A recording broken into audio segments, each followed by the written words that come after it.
Assalamualaikum warahmatullahi wabarakatuh. Bismillahirrahmanirrahim. Alhamdulillah alladzi arsala rasulahu bil huda wa dinil haq liyudhhirahu 'ala ad-dini kullihi wa kafa billahi shahida. Asyhadu an la ilaha illallah wahdahu la syarikalah wa asyhadu anna Muhammadan 'abduhu wa rasuluhu la nabiyya ba'dah. Allahumma salli wa sallim ala Muhammad wa ala alihi wa ashabihi wa mawala. Amma ba'du. Ma'asyiral muslimin rahimakumullah. Alhamdulillah, segala puji hanya untuk Allah yang telah melimpahkan nikmat karunia kepada kita semua ini, baik nikmat lahir maupun batin. Semoga kita termasuk hamba Allah yang selalu mensyukuri nikmat-nikmat tersebut, sehingga Allah sebagaimana janjinya selalu menambah nikmatnya kepada kita semua, dan kita termasuk orang-orang yang bahagia dalam hidup dan kehidupan ini.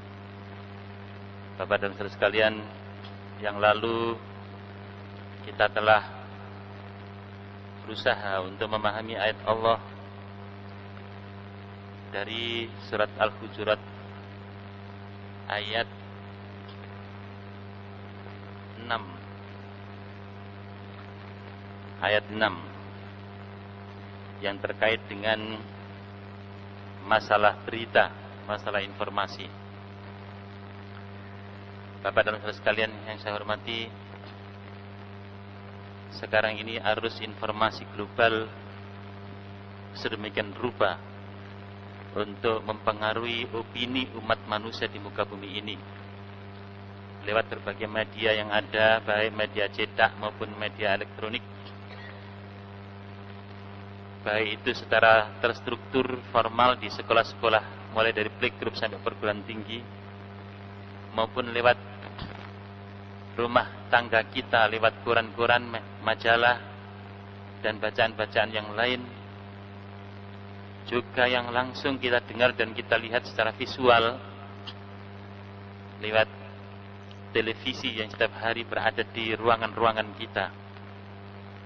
Semua itu merupakan media untuk membangun informasi, untuk mempengaruhi opini kita semua, sehingga bisa dikatakan dunia sekarang ini sudah tenggelam dalam arus informasi global. Dunia sekarang ini sudah dipengaruhi oleh kekuatan global lewat medianya. Ya, ini sangat luar biasa.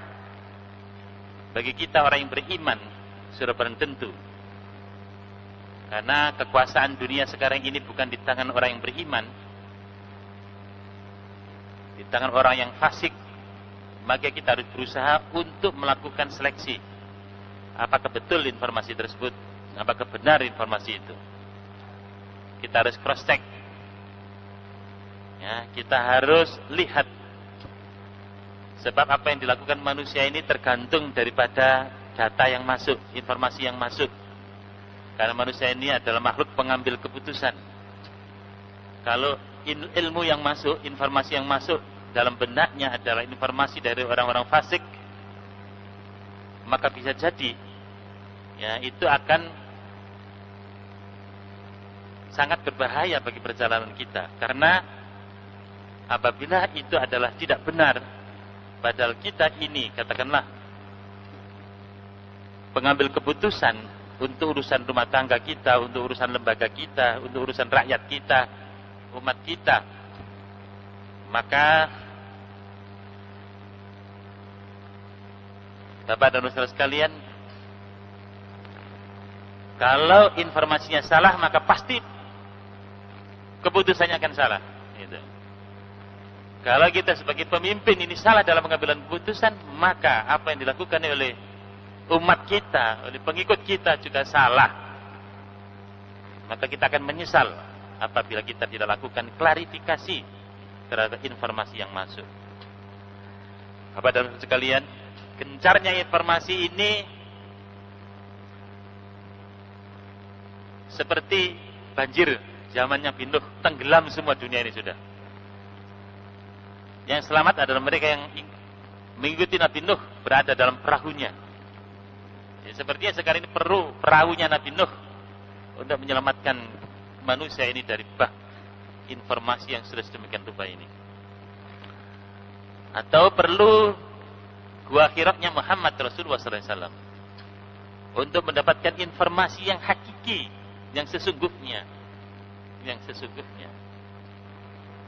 Atau perlu lembah tuanya Nabi Musa, gitu ya, lembah tuanya ya, Nabi Musa. Atau lembah bakahnya Nabi Ibrahim, yang menempatkan istri dan anaknya Ismail, ya, Hajar dan Ismail di sebuah lembah bakah tersebut, yang tidak kena arus global. Yang mana arus global adalah arus yang membawa kekafiran, kemaksiatan dan kemungkaran kepada Allah Subhanahu wa taala. Nah, Bapak dan Saudara sekalian, dalam kondisi seperti sekarang ini, kalau kita tidak kembali kepada wahyu sebagai informasi yang valid dan reliable, yang sah, yang absah dan dapat dipertanggungjawabkan, maka kita ini akan menjadi follower, pengikut daripada arus global yang ada ini, yang memang ini diciptakan dan dibangun oleh mereka. Kita umat Islam ini sekarang, Bapak sekalian, coba lihat media-media cetak kita ini. Apa sih media cetak umat Islam ini? Nggak ada. Yang menyuarakan Islam, yang menyuarakan perjalanan kepemimpinan Islam, yang menginformasikan tentang perjalanan keumatan ini, nggak ada. Televisi-televisi yang ada ini milik mereka semua. Dengan pendekatan hiburan, menyenangkan itu sekalian. Cuma itu pendekatan saja itu. Jadi hiburan, ya, entertainment itu, hiburan itu adalah pendekatan supaya manusia tertarik, yang tersihir dalam bahasa kita itu. Nah, kemudian terpana. Pada saat seperti itu, di sanalah masuk ide-ide, gagasan, informasi, macam-macam tentang hidup dan kehidupan kita ini, dan tidak terasa itu sudah masuk dalam pikiran kita, dalam hati kita, dan itu menjadi keyakinan ini sehingga mendorong menjadi perbuatan kita menjadi sebuah perilaku dalam hidup dan kehidupan ini, sehingga kita sudah disetir oleh orang-orang fasik itu dan kita tidak terasa. Nah ini ya, makanya Allah Subhanahu wa taala luar biasa ayat ini, Bapak dan Saudara sekalian, ya ayyuhalladzina amanu in ja'akum fasiqun binaba'in fatabayyanu an tusibu qauman bijalatin fatusbihu ala ma fa'altum nadimin. Untung kita ini, Bapak dan Saudara sekalian, mendapatkan warisan yang sangat berharga, yaitu Al-Qur'an yang 30 juz itu. Inilah merupakan informasi langit tentang hidup dan kehidupan ini. Informasi yang baku, yang tidak pernah lapuk karena hujan, tidak pernah lekang karena panas. Dan Allah menjaganya. Inna nahnu nazzalna dzikra wa inna lahu lahafidun. Aku yang menurunkan peringatan ini dan aku yang menjaganya, kata Allah. Mahal wahyu Al-Quran 30 juz ini. Ini harus kita tanamkan kepada seluruh jamaah kita, pada anak-anak kita, sehingga kita memahami persis tentang hidup dan kehidupan ini dengan membuka kitab wahyu ini, kitab Al-Quran ini, sumber informasi tentang hidup dan kehidupan yang sesungguhnya, yang bukan sihir, bukan sihir. Untung, kita beruntung, ini yang pertama. Yang kedua, kita masih sholat, membangun hubungan dengan Allah Subhanahu wa taala sebagai sumber informasi yang mengajari manusia ini, alladzi 'allama bil qalam 'allamal insana ma lam ya'lam, sehingga nurani kita ini masih hidup lewat salat ini, membangun hubungan dengan Allah Subhanahu wa taala, sehingga kita masih bisa melihat, oh ini benar, ini batil itu. Kenapa? Karena hati kita bersihkan setiap hari, sehingga mampu menangkap, mampu menjadi radar untuk menangkap bisikan ilahi, istilahnya begitu. Menangkap apa yang dikehendaki oleh Allah dengan wahyunya itu, lewat bacaan-bacaan, lewat doa-doa dan zikir yang kita baca dalam sholat. Nah, ini penting sekali, Pak. Kalau nggak ada begitu, kita sudah lenyap itu. Ada kesempatan juga untuk bangun malam sedemikian rupa, qiyamul lail, bertahajud, Untuk menyedot haul dan kuah dari Allah Subhanahu wa taala. Ingin memahami persisnya apa maunya Allah lewat wahyunya itu. Bagaimana mengimplementasikan wahyu itu sesuai dengan sunnah Rasulnya itu. Nah, itu luar biasa. Nah, kalau nggak ada gini-gini, Pak, habis kita ini. Masih beruntung kita ini 5 kali sholat berjamaah di masjid ini. Bangun malam, sholat sunnah muakkad. Ditambah setiap Jum'ah, ada khutbah Jum'ah. Yang mana khatib menyampaikan kepada kita untuk meningkatkan ketakwaan kita kepada Allah. Dan menyampaikan informasi tentang hidup dan kehidupan kita yang benar. Bersumber pada kitab dan sunnah Rasulnya dalam kehidupan keseharian kita. Nah, masih ada khutbah Jum'ah. Masih ada masjid-masjid sebagai benteng-benteng kita di seluruh dunia ini. Yang menjaga supaya umat Islam ini terkontrol. Dari waktu ke waktu, dari subuh ke zuhur ke asar sampai sehari penuh. Dari minggu ke minggu, dari Jumat ke Jumat, sedemikian rupa. Dari Ramadan ke Ramadan. Supaya umat Islam ini tetap radarnya mampu menangkap informasi yang sesungguhnya dari sumber informasi yang sesungguhnya, yaitu Allah Subhanahu wa taala. Jika tidak itu, Pak, kita sudah tersihir sekarang ini. Habis. Semua media ini milik mereka semua, ya Pak? Koran, media. Kita punya yang kecil-kecil, ya, sekarang Mujahidin kecil. Ya, itu kadang-kadang juga memuat berita mereka. Nah, ini. Kemudian selanjutnya Bapak dan Saudara sekalian, apalagi seorang pemimpin umat tidak boleh sembarangan menerima informasi. Kita juga begitu. Harusnya ada klarifikasi. Kalau ada berita-berita yang menyangkut perjalanan keislaman kita, keumatan kita, yang kira-kira bisa mengganggu, merusak, jangan langsung ditelan, kemudian langsung direaksi. Jangan. Sampaikan dulu kepada yang punya kewenangan, punya otoritas, kepada pemimpinnya. Dikonsultasikan, ada berita begini, bagaimana ini? Wahai pemimpin. Nah, gitu sekalian. Jadi umat kita ini tidak boleh kalau ada berita-berita yang diperkirakan berita itu bisa membuat kekacauan perjalanan umat ini, maka tidak boleh langsung di blow up, tidak boleh. Harus disampaikan, ada mekanismenya. Sampaikan kepada yang punya kewenangan, kepada pemimpin-pemimpin umat ini, supaya mengambil istinbat, menyaring dulu, melakukan klarifikasi, mengecek benar dan tidaknya berita tersebut. Setelah benar baru disampaikan. Inilah yang benar, Bapak kita sekalian. Nah, itu pentingnya ulil amri minkum itu. Pentingnya pemimpin. Pemimpin. Perlunya umat Islam punya pemimpin. Sehingga kita mengikuti petunjuk dari pemimpin yang membimbing dan mengarahkan perjalanan umat kita ini. Apalagi seorang pemimpin dalam menerima informasi. Nah, itu harus ada seleksi yang sedemikian rupa. Tidak boleh seorang pemimpin sembarangan mengambil data, ya, mengambil informasi. Tidak boleh. Apalagi pemimpin umat ini. Harus tabayyun terlebih dahulu, apalagi sekarang ini. Tidak boleh sembarangan kita ngambil sumber berita. Apalagi media berita yang ada semua ini adalah milik mereka. Nah, Bapak dan Saudara sekalian, ini penting untuk tabayyun ini. Agar kita tidak mengambil keputusan dengan cara yang salah, sehingga melahirkan kerugian, sehingga kita akan menyesal dalam menapaki perjalanan keumatan ini.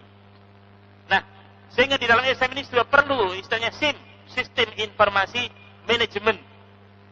Sistem informasi apa? Manajemen. Tidak ada mekanismenya. Ya, sehingga umat Islam ini bisa aman dalam menapaki perjalanannya. Cukup data, cukup informasi. Ya, dan mengikuti informasi yang benar. Lewat sistem informasi yang ada, yang harus dibangun di dalam kepemimpinan umat. Bapak dan Saudara sekalian, jadi masalah informasi kepemimpinan ini, sistem informasi manajemen itu penting di dalam perjalanan untuk membangun keumatan ini, membangun jamaah, membangun kepemimpinan. Nah, jika tidak, kita ini akan dimakan arus yang ada dan kita ditelan yang menjadi follower pengikut mereka secara tidak sadar, karena hari-hari kita dijajali informasi dari mereka. Kemudian selanjutnya Bapak dan Saudara sekalian, karena itu sudah minggu yang lalu kita sampaikan, Allah SWT dalam surat Al-Hujurat ini selanjutnya menyampaikan, wa'lamu anna fikum Rasulullah la yuti'ukum fi katsirin minal amri la'anittum walakinna Allah habbaba ilaikumul iman wa zayyanahu fi qulubikum wa karraha ilaikumul kufra wal fusuqa wal isyan ulaika humur rasyidun fadlan minallah wa ni'mah wallahu alimun hakim. Wa'lamu, dan ketahuilah, anna fiikum, sesungguhnya pada kalian Rasulullah, ada utusan Allah. Lau yuti'ukum fi katsir minal amri, kalau sekiranya Rasulullah itu harus mengikuti kamu sekalian dalam sebagian besar urusan, la'anittum, sungguh akan menyusahkan kalian, akan membuat repot kalian. Walakin Allah, akan tetapi Allah habbaba ilaikumul iman, membuat kamu cinta kepada iman. Wa zayyanahu fi qulubikum, dan itu Allah menghiasi iman itu di dalam hati-hati kalian. Wa karraha ilaikumul kufra wal fusuqa wal isyan, dan Allah SWT membuat kamu benci kepada kekafiran, kefasikan dan kemaksiatan. Ulaika humur rasyidun, mereka itulah orang-orang yang benar, orang-orang yang lurus. Fadlan minallah wa ni'mah, sebagai keutamaan, karunia dan nikmat dari Allah. Wallahu alimun hakim, dan Allah Maha mengetahui lagi Maha bijaksana.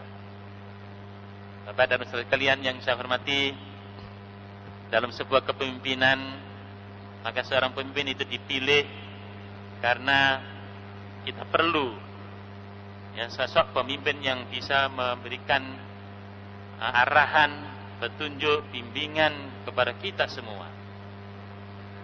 Maka mestilah seorang pemimpin itu adalah orang yang terbaik di antara kita. Di antara kita. Mestilah seorang pemimpin itu adalah orang yang paling memahami tentang permasalahan kita. Mestilah seorang pemimpin itu adalah orang yang memiliki kepekaan lebih jauh dari kita. Mestilah seorang pemimpin itu adalah orang yang memiliki akhlak lebih baik daripada makmumnya. Nah, begitu dan seterusnya. Maka Bapak dan Saudara sekalian, namanya pemimpin maka kita ikuti. Kalau dia bertakbir maka kita ikuti takbir, gitu. Jadi tak boleh kita mendahului atau kita mengakhiri jauh daripada komando seorang pemimpin. Itulah seorang pemimpin. Nah, Muhammad Rasulullah SAW di samping seorang Rasul, dia adalah seorang pemimpin. Namanya seorang pemimpin maka dia yang diikuti, bukan pemimpin yang mengikuti. Nah, gitu sekalian. Ya. Kalau bapak-bapak sebagai ar-rijalu qawwamun 'alan nisa, sebagai pemimpin kehidupan keluarganya, maka mestinya bapak ini yang memimpin, yang mengarahkan, yang menjadi panutan daripada keluarganya. Jangan dibalik. Ya, suaminya harus mengikuti istrinya, harus mengikuti anak-anaknya. Nah, ini terbalik. Dan Allah SWT akan memberikan petunjuk di sini. Ketahuilah bahwa di tengah-tengah kamu ada Rasul Allah. Kalau Rasul itu disuruh mengikuti selera-seleramu kamu semua, bisa rusak kalian semuanya, gitu ya. Bahkan bisa menyusahkan kalian semuanya. Gitu. Jadi pemimpin itu penting. Kita jalan berjalan, lalu lintas itu. Kalau nggak ada lampu lalu lintas, sudahlah tabrakan semuanya, Pak ya Pak. Ngalor ngidul, ada dulu dan lain sebagainya. Ya, perlu ada yang mengatur perjalanan umat ini. Kalau tidak, kita mengikuti kepentingan kita, mengikuti hawa nafsu kita, rusaklah kita semua, rusak. Hancur, binasa, sulit, menyulitkan. Nah, jadi kemacetan dan lain sebagainya kalau dalam perjalanan sebuah lalu lintas itu. Bapak-bapak sekalian yang kami hormati, di sini ditafsirkan wa'lamu anna fiikum Rasulullah ay i'lamu ay anna baina adhhurikum Rasulullah fa'adzimuhu wa waqiruhu wa ta'addabu ma'ahu wa anqadu li amrih fa innahu a'lamu bimasalihikum wa asfaqu 'alaikum minkum wa ra'yuhu fikum atammu min ra'yikum li anfusikum kama qala tabaraka wa ta'ala an-nabiyyu aula bil mu'minina min anfusihim. Tsumma bayyana anna ra'yahum sakhifun bin nisbati ila mara'ati masalihihim. Fa qala law yuti'ukum fi katsirin minal amri anittum ay law ata'akum fi jami'i ma takhtarunahu la adda dzalika ila anatikum wa harajikum. Kama qala subhanahu wa ta'ala wa law ittaba'al haqqu ahwa'ahum la fasadatis samawati wal ardu wa man fihin bal atainahum bidzikrihim fahum an dzikrihim mu'ridun. Bapak dan sekalian yang saya hormati, di sini dalam tafsir Ibnu Katsir ini disampaikan bahwa wa'lamu anna fikum Rasulullah itu adalah ketahuilah bahwa di tengah-tengah kalian ada Rasul Allah, maka agungkanlah ia, hormatilah ia, dan bersupanlah kalian dengannya, dan taatilah perintah-perintahnya. Sesungguhnya dia lebih mengetahui kemaslahatan bagi kalian, dan lebih sayang, lebih kasih atas kalian daripada kalian sendiri, dan pendapatnya, pikirannya lebih sempurna daripada pendapat kalian sendiri. Sebagaimana firman Allah, "An-nabiyyu aula bil mu'minina min anfusihim." Bapak dan saudara sekalian yang kami hormati, nah seperti yang kami sampaikan bahwa memang seorang pemimpin itu adalah orang yang terbaik di antara yang ada ini. Karena itulah maka seorang pemimpin itu, maka pastilah harus kita ikuti, kita hormati, kita perhatikan komandonya, kita perhatikan suaranya. Ayat-ayat sebelumnya, mestinya pemimpin itu suaranya lebih keras daripada suara makmumnya. Dan kita boleh kita mengangkat suara kita lebih tinggi daripada suara Rasul kita, suara pemimpin kita. Itulah adab-adab, etika-etika kepemimpinan dalam hidup dan kehidupan kita ini. So, kalau kita sudah kehilangan kepemimpinan, maka kita kehilangan rambu-rambu dalam menapaki perjalanan ini. Seperti lalu lintas itu, kalau sudah mati lampu, sudah semrawut seperti itu, semrawut semuanya. Ya, apalagi masing-masing punya kepentingan, punya keinginan untuk lebih cepat dan lain sebagainya, maka bukan malah lebih cepat, ya, tapi lebih apa? Lebih macet dan lebih menyulitkan kita sendiri, Bapak dan Saudara sekalian. Sehingga Allah Subhanahu wa taala menyampaikan, "Walawittabal haqqu ahwa'ahum." Ya, sungguh kalau sekiranya kebenaran itu harus mengikuti hawa-hawa nafsu mereka, la fasadatis samawati wal ardh. Sungguh langit-langit dan bumi ini akan rusak, akan binasa. Wa man fihin, dan apa yang ada di dalamnya. Balatainahum bidzikrim, akan tetapi kami telah memberi kepada kalian bidzikrim, peringatan kepada kalian. Akan tetapi kami telah memberikan peringatan kepada kalian. Fahum an dzikrihim mu'ridun. Maka mereka mu'ridun, berpaling an dzikrim, daripada peringatan yang diberikan kepada mereka. Jadi Allah SWT sudah memberikan peringatan berkali-kali, baik langsung maupun tidak langsung. Baik dalam bencana-bencana, kerusakan-kerusakan, akibat-akibat yang tidak baik dalam hidup dan kehidupan kita ini, ya, seperti tsunami, bencana dan lain sebagainya, macam-macam diberikan, berbagai macam penyakit datang dan lain sebagainya. Tapi fahum an dzikrihim mu'ridun, mereka masih tetap juga berpaling daripada peringatan Allah tersebut. Bapak dan sekalian, maka kita ini perlu pemimpin yang menjelaskan rambu-rambu perjalanan ini, bahkan membimbing kita dalam mengikuti perjalanan sesuai dengan rambu-rambu yang ada ini, sehingga kita selamat, kita lancar dalam menapaki perjalanan ini, dan selamat sampai kepada tujuan hidup kita yang sesungguhnya. Kalau kita biarkan dan nafsu-nafsu itu berbicara dan menentukan hidup dan kehidupan ini, maka akan rusaklah langit-langit dan bumi ini dan apa yang ada di dalamnya. Nah, ini jelas firman Allah seperti ini, Bapak dan sekalian. Sehingga pemimpin itu adalah sebuah keniscayaan dalam kehidupan sosial ini, dalam kemasyarakatan ini. Tanpa ada pemimpin, tidak mungkinlah masyarakat bisa tegak. Tanpa ada pemimpin, tidak mungkinlah perjalanan masyarakat itu bisa terus tumbuh berkembang menuju masyarakat yang bermartabat, menjadi masyarakat yang maju, yang berkembang, tanpa adanya pemimpin. Karena itu jangan dibalik. Pemimpin harus mengikuti selera masyarakatnya. Jangan. Repot itu nanti. Masing-masing punya keinginan, punya kepentingan. Kalau pemimpin harus mengikuti umatnya, rakyatnya, bukan pemimpin namanya itu, sekalian. Karena itu maka pemimpin adalah orang yang paling paham Al-Quran, paling paham sunnah, paling dulu mewujudkan Quran dan sunnah dalam kehidupannya. Dia menjadi patron, menjadi contoh teladan bagi umatnya dan mencerahkan umatnya, membimbing, mengarahkannya. Itu pemimpin, Bapak dan Saudara sekalian. Nah, kita seringkali masih belum memiliki pemahaman dan kesadaran lebih lanjut lagi yang baik tentang persoalan kepemimpinan ini, sehingga tidak jelas siapa yang memimpin dan siapa yang dipimpin. Bapak dan sekalian, bahkan sebenarnya tidak sempurna iman kita sebelum kemauan kita ini mengikuti apa yang dibawa oleh Rasulullah sallallahu alaihi wasallam. La yu'minu ahadukum hatta yakuna hawahu taba'an lima ji'tu bihi. Ya, tak sempurna iman kalian sehingga keinginan kalian, kemauan kalian mengikuti apa yang aku bawa, kata Nabi. Apa yang apa? Aku bawa. Jadi kalau kita mengikuti Nabi malah disuruh mengikuti umatnya, maka la'anittum, akan membuat apa namanya? Kekacauan, akan membuat kesulitan dalam perjalanan itu sendiri. Bapak dan saudara kalian, orang yang beriman maka mesti condong kepada kebenaran, mesti condong kepada bimbingan dan petunjuk Rasulnya, mesti condong kepada sebuah kepemimpinan, ya, yang tidak mengikuti hawa nafsu dan mengikuti Allah dan Rasulnya. Awal-awal sudah kami sampaikan persoalan kepemimpinan ini dalam majelis ini, bahwa seorang pemimpin adalah seorang yang tidak mengikuti hawa nafsunya. Seorang pemimpin dalam Islam ini adalah seseorang yang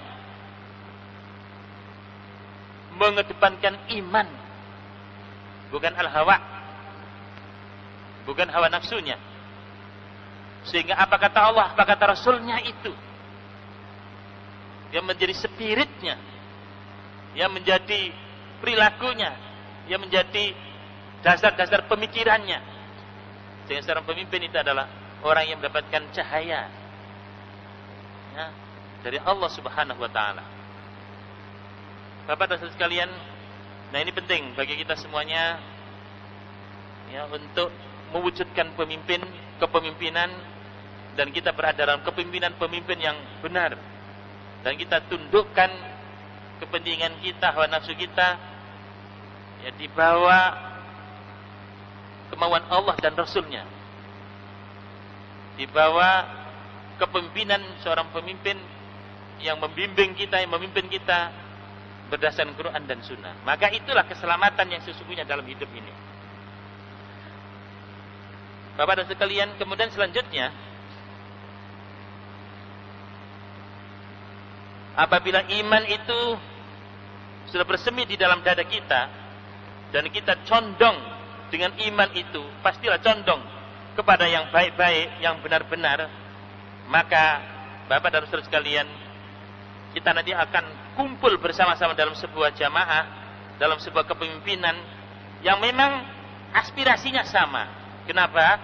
Karena iman itu yang mengikat kumpulnya kita dalam sebuah jamaah, dalam sebuah masyarakat, dan dalam sebuah kepemimpinan. Dan kita akan menjadi kebanggaan kita, bahkan menjadi keindahan dalam hidup dan kehidupan kita ini. Akan kita pandang indah jamaah kita ini. Kenapa? Karena jamaah ini adalah kumpulan orang yang beriman, orang yang bukan hawa nafsunya yang berbicara. Kalau kita kumpul dengan orang-orang yang dikuasai oleh hawa nafsunya, Bapak sekalian yang saya hormati, nggak enak dipandang, nggak enak dilihat. Oh, kepentingan saja yang ada ini, ya. Presiden juga begitu. Apa kepentingannya? Kalau kepentingannya bukan kepentingan kebenaran, maka tidak menarik. Apalagi kepentingan hawa nafsu begitu, tidak menarik. Dalam keluarga kita juga begitu. Siapa-siapa yang sudah dikuasai oleh hawa nafsunya, maka itu akan menjadi masalah dalam kehidupan ini. Akan menjadi masalah dalam kehidupan ini. Nah, kalau kita ini dikumpulkan atas dasar iman, dan iman itu dibuat indah oleh Allah dalam hati kita, sebaliknya tumbuh kebencian terhadap kekafiran, kefasikan, dan kemaksiatan, maka kan jelas itu, Pak, yang jelek-jelek, yang fasik, yang maksiat, yang mungkar, itu dibuang dalam kehidupan jamaah tersebut, dalam kehidupan keluarga, jamaah, masyarakat itu. Maka itulah masyarakat yang bersih, masyarakat yang baik, ya, masyarakat yang hidup, masyarakat yang segar, masyarakat yang selamat, masyarakat yang sehat dalam bahasa kita sekarang ini. Maka disebutkan oleh Allah, ulaika humur rasyidun. Mereka itulah orang-orang yang lurus. Ya, mereka itulah orang-orang lurus. Dan itu merupakan fadlan minallah wa nikmah. Merupakan keutamaan sekaligus nikmat dari Allah Subhanahu wa taala. Wallahu alimun hakim. Dan Allah Maha mengetahui lagi Maha bijaksana. Bapak dan Saudara sekalian yang saya hormati, jadi iman itu merupakan sebuah karunia, merupakan sebuah keutamaan, nikmat dari Allah Subhanahu wa taala. Ya, yang harus kita syukuri. Apabila kita ini akur hati kita sehingga melahirkan kesamaan, kebersamaan, menjadi ta'aluf, jinak hati-hati kita ini sehingga menjadi keluarga yang ruhama, penuh kasih sayang, menjadi jamaah yang ruhama, penuh kasih sayang, maka segar, hidup ini segar. Itu adalah, kalau bisa dikatakan kekayaan, itulah kekayaan yang mahal dalam kehidupan zaman sekarang ini. Jadi yang namanya kekayaan itu bukannya sekedar duit, Bapak sekalian ya, bukan sekedar uang. Jika melihat anak manis-manis, ya, qurratu ayun, enak dipandang, enak dilihat. Melihat istri juga begitu, taat pada pemimpinnya, pada suaminya, begitu. Kalau anak gondrong-gondrong, rambutnya dicat kuning merah, kebut-kebutan, ya saya kira itu sakit hati kita, Pak. Mana enggak qurratu ayun, ya Pak. Nah itu. Jadi, nah kalau anak kita dan anak yang saleh dan salihah, yang qurratu ayun, yang rohama, penuh kasih sayang, itu kekayaan, Pak, mahal itu. Itu fadlun minallah, karunia dari Allah, nikmat dari Allah Subhanahu wa taala. Istri yang taat pada suami dalam rangka taat pada Allah, wah luar biasa ini. Nah, Bapak dan Saudara sekalian. Nah, apalagi itu terus dalam simpul yang lebih besar, yaitu jamaah. Kalau ada jamaah yang ruhama seperti itu, Bapak dan Saudara sekalian, itu kekayaan yang luar biasa. Kalau salah satu anggota jamaah merasa sakit, yang lain ikut merasa sakit. Kalau satu gak makan, bagaimana yang lain enak makan? Kan gak enak itu. Kalau jamaah yang seperti itulah, jamaah yang membuat kita akan bahagia. Dan jamaah seperti itu adalah jamaah yang terbangun atas dasar iman, ya, yang melahirkan ruhamah tersebut. Wallahu alimun hakim, dan Allah Maha mengetahui, hakimun lagi Maha bijaksana. Ai alimun biman yastahiqqul hidayah mimman yastahiqqul hiwayah, hakimun fi aqwalihi wa af'alihi wa syar'ihi wa qudratihi. Artinya Allah Maha mengetahui terhadap orang yang berhak untuk mendapatkan hidayah dan siapa yang tidak berhak untuk mendapatkan hidayah. Siapa yang berhak untuk mendapatkan hidayah dan yang tidak berhak, itu Allah yang Maha tahu. Hakimun, Allah Maha bijaksana fi aqwalihi, baik perkataan-perkataannya, wa af'ali maupun perbuatannya, wa syar'ihi maupun ketentuan dan ketetapannya, syariatnya, wa qudratihi, ya, maupun kekuasaannya, ketentuan dan ketetapannya. Jadi Allah Maha bijaksana, sangat bijak, Maha bijak. Lebih lanjut lagi, Bapak sekalian yang saya hormati, luar biasa ayat-ayat Allah Subhanahu wa taala ini kalau kita perhatikan. Jadi mari kita memiliki adab kepemimpinan yang sudah beberapa ayat ini, termasuk ayat ini yang terkait dengan persoalan kepemimpinan. Jangan sampai kita punya pemimpin kemudian ya, kita lagak juga mampu jadi pemimpin sehingga kita tidak tawadhu terhadap pemimpinnya, kan ya? Ya, bahkan kadang-kadang istri maunya, apalagi kita kesamaan gender zaman sekarang ini, ya Pak. Lagi perempuan sama, ya gantian memimpin lah, begitu. Lah ini barat sekalian untuk mengacaukan, mengaburkan wahyu dengan kesamaan gender yang ada ini, sehingga wanita memimpin laki-laki. Nah, sekarang ini sudah banyak, dan laki-laki mau dipimpin oleh apa? Wanita. Nah ini, ya tidak selayaknya lah. Ya. Kemudian Bapak dan Saudara yang saya hormati, ini kaitannya dengan masalah pemimpin dan kepemimpinan yang ada di tengah-tengah kita, yang punya fungsi dan peran untuk membimbing dan mengarahkan umat ini, maka harus kita dukung sehingga keberadaan pemimpin itu fungsional, bukan hanya sekedar lambang yang tidak fungsional. Sehingga kita perhatikan komandonya, ya, komando pemimpin itu, dan malah pemimpin itu disuruh mengikuti oleh selera rakyatnya. Ya, zaman demokrasi zaman sekarang ini, Pak, ya, zaman demokrasi ini, kekuasaan di tangan rakyat. Oh, iya. Jadi kalau ada pemimpin harus mengikuti maunya rakyat ini semuanya. Rakyat maunya mau macam-macam begitu, kan pusing juga jadi pemimpin. Ya rakyat yang mana? Rakyat yang mana itu? Apalagi gak jelas ajarannya. Ya itu. Yang mana? Maka pusinglah pemimpin yang seperti itu. Kemudian selanjutnya Bapak sekalian yang hormati, Allah berfirman, wa in ta'ifatani minal mu'minina qatatalu fa aslihu bainahuma fa in baghat ihdahuma lal ukhra faqatilul lati tabghi hatta tafi'a ila amrillah fa in fa'at fa aslihu bainahuma bil adli wa aqsitu innallaha yuhibbul muqsitin innamal mu'minuna ikhwah fa aslihu baina akhawaykum wattaqullaha la'allakum turhamun. Wa in ta'ifatani, dan jika dua golongan, dua kelompok minal mukminin dari orang-orang beriman itu iqtatalu, ya, berperang, faslihu bainahuma, maka islahkan, damaikan di antara keduanya. Fa in baghat ihdahuma lal ukhra, apabila salah satu kelompok daripada keduanya itu melampaui batas atas yang lain, faqatilul lati tabghi hatta tafi'a ila amrillah, maka perangilah yang melampaui batas itu, yang melanggar itu, hatta tafi'a ila amrillah, sehingga kembali kepada ketetapan Allah. Fa in fa'at, apabila kelompok itu sudah kembali, fa aslihu bainahuma, maka damaikanlah di antara keduanya bil adli, dengan adil, wa aqsitu, dan berbuat adillah. Innallaha yuhibbul muqsitin, sesungguhnya Allah mencintai orang-orang yang berbuat adil. Bapak dan sekalian, dalam kehidupan jamaah, dalam kehidupan masyarakat, yang namanya konflik itu bisa terjadi, betul Pak ya? Dalam kehidupan keluarga saja, anak-anak kita ini, ya Pak, anak-anak punya anak 5 ya, kan kadang-kadang bertengkar kalau kumpul, ya Pak. Dan itu memang manusia itu begitu. Jadi memang manusia ini punya karakter, ya, fight, ya, punya kepentingan, bukan malaikat, bukan apa? Malaikat. Harus kita rawat jiwa fightnya itu, jangan dimatikan, jangan dimatikan. Terus bagaimana? Yang penting bisa dikendalikan. Nah, yang namanya manusia kadang-kadang tidak mampu mengendalikan, maka terjadi konflik, kan begitu Pak ya, dalam sebuah keluarga. Kalau keluarga besar umat Islam dunia, ya wajar saja kadang-kadang konflik itu, ya, sehingga terjadi perkelahian, terjadi pertempuran.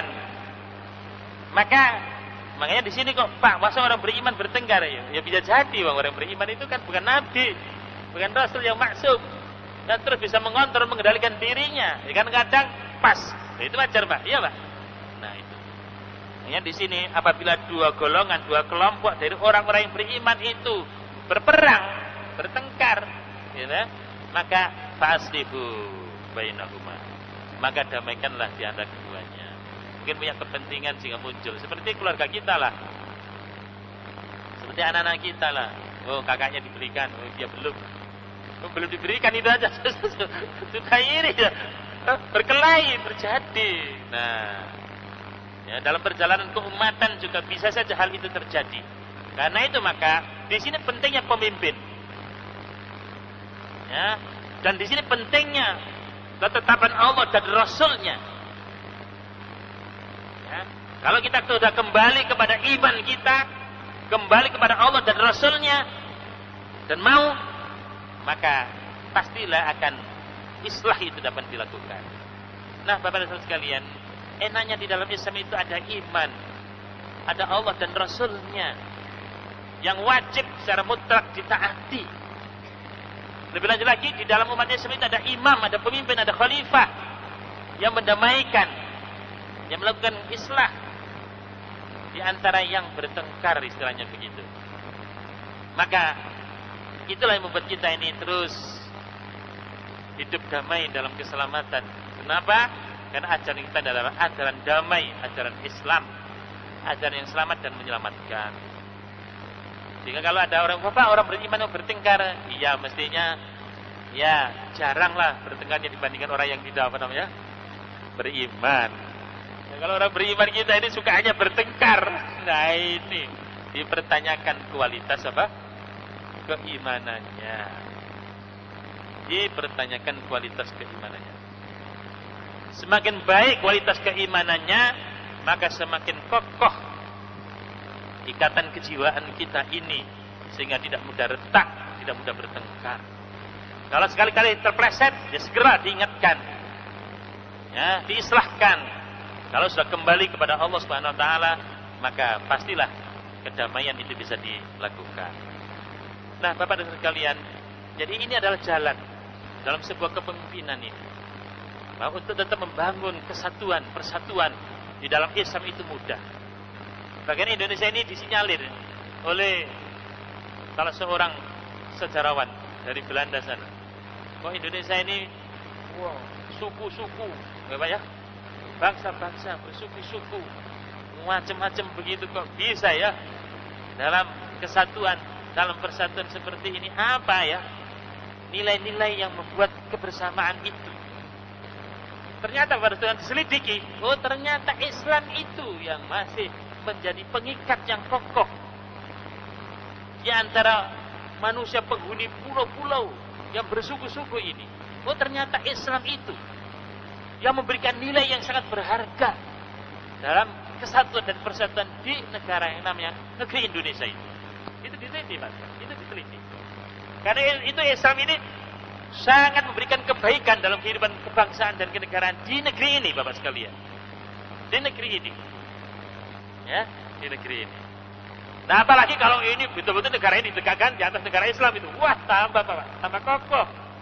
Nah, baru nilai-nilainya saja ini menjadi nilai pembangun di negeri ini. Di antaranya adalah masalah kesatuan dan persatuan yang membuat negara ini walaupun bersuku-suku, berbangsa-bangsa, ya, dipisah-pisahkan oleh berbagai macam pulau, adat istiadat dan sebagainya, tetapi masih berada dalam kesatuan dan persatuan. Mudah-mudahan Islam ini semakin berpengaruh, Pak, di negeri ini, semakin tegak, baik secara informal maupun formal, gitu, Pak ya, baik struktural maupun kultural, sehingga lebih kokoh kesatuan dan persatuan yang ada di negeri ini. Saya kira demikian, Bapak dan sekalian, karena waktu sudah habis. Dan mudah-mudahan dengan mengkaji begini kita memahami poin-poin atau pointer-pointer yang membuat kekuatan, Pak ya, lahirnya kekuatan. Jadi persoalan informasi tadi itu ya masalah kekuatan. Persoalan pemimpin itu kekuatan. Quran dan Sunnah itu kekuatan juga. Ya, itu ya, kekuatan, poin-poin kekuatan. Dan kalau umat Islam ini ya dengan kekuatan-kekuatan yang ada, maka insya Allah nanti bisa bangkit untuk membangun dirinya, membangun jati dirinya, sehingga kita tidak seenaknya saja diperlakukan semena-mena, ya, dipojokkan, disudutkan, disingkirkan, ya, dan lain sebagainya. Tidak, tetapi bagaimana pada saatnya kitalah yang menentukan hidup dan kehidupan ini, hidup dan kehidupan di negeri ini, hidup dan kehidupan di dunia ini. Mari kita sudahi majelis ini dengan doa kafaratul majelis. Subhanakallahumma rabbana wa bihamdika asyhadu an la ilaha illa anta astaghfiruka wa atubu ilaik. Wa sallallahu ala Muhammadin wa alihi washabihi ajmain. Walhamdulillahirabbil alamin. Wassalamualaikum warahmatullahi wabarakatuh.